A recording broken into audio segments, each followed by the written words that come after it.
బలహీన వర్గాలు, స్త్రీలు, శూద్రులు విద్యావంతులు కావాలని, సమాజానికి స్వాతంత్ర్యంతో పాటు సామాజిక సంస్కరణలు అనివార్యమని పోరాటం చేసిన గొప్ప మానవతా మహాత్మా జ్యోతి బాపులే అని రాష్ట్ర Vanyakula Kshatriya corporation director G Palem Tejovathi అన్నారు. తిరుపతి జిల్లా రేణిగుంట మండలం రమణ విలాస్ కూడల్లో శుక్రవారం రాష్ట్ర Vennekula Kshatriya corporation director G Palem Tejovathi Jyotirao Phule జయంతి సందర్భంగా జ్యోతిరావు పులే విగ్రహానికి పూలమాల వేసి పుష్పాంజలి ఘటించారు. అనంతరం స్వీట్లు పంచిపెట్టారు. ఈ సందర్భంగా ఆమె మాట్లాడుతూ బడుగు బలహీన వర్గాలు విద్యావంతులు కావాలని, సమాజానికి స్వాతంత్ర్యంతో పాటు సామాజిక సంస్కరణలు కూడా అవసరమని అన్నారు. ఈ కార్యక్రమంలో రాష్ట్ర కిసాన్ మోర్చా నాయకులు లింగారెడ్డి చంద్రశేఖర్ రెడ్డి పాల్గొన్నారు.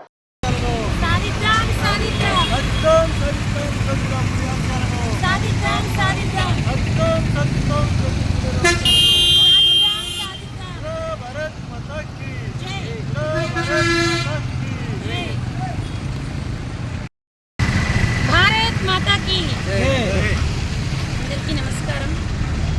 సత్యశోధక్ సమాజ్ వ్యవస్థాపకుడు, దీనులను, దళితులను పైకి తీసుకురావడానికి అహర్నిశలు కృషి చేసిన వాడు, స్త్రీలు, శూద్రులు, విద్యావంతులు కావాలని గుండె లోతుల నుండి కష్టపడినవాడు, అధర్మాలతో, అనాగరికంగా, అస్పృశ్యతలతో ఉన్న కాలబాహ్యమైన కాండలకు స్వస్తి పలికి సమత, సమరసత, సమృద్ధి దిశగా ప్రజలను నడిపించిన గొప్ప మానవతావాది, సంఘ సంస్కర్త మహాత్మా జ్యోతిబాయ్ పూలే జయంతి సందర్భంగా వారి పాదాలకు పుష్పాంజలి ఘటిస్తున్నాం. ధర్మానికి మూలం దయతో వ్యవహరించడమే అని నినదించిన పూలే గారి ఆశయాలను పరిపూర్ణంగా సాధించడానికి మనమందరం మన వంతుగా కృషి చేయాలని ఈ సందర్భంగా కోరుకుంటున్నాం.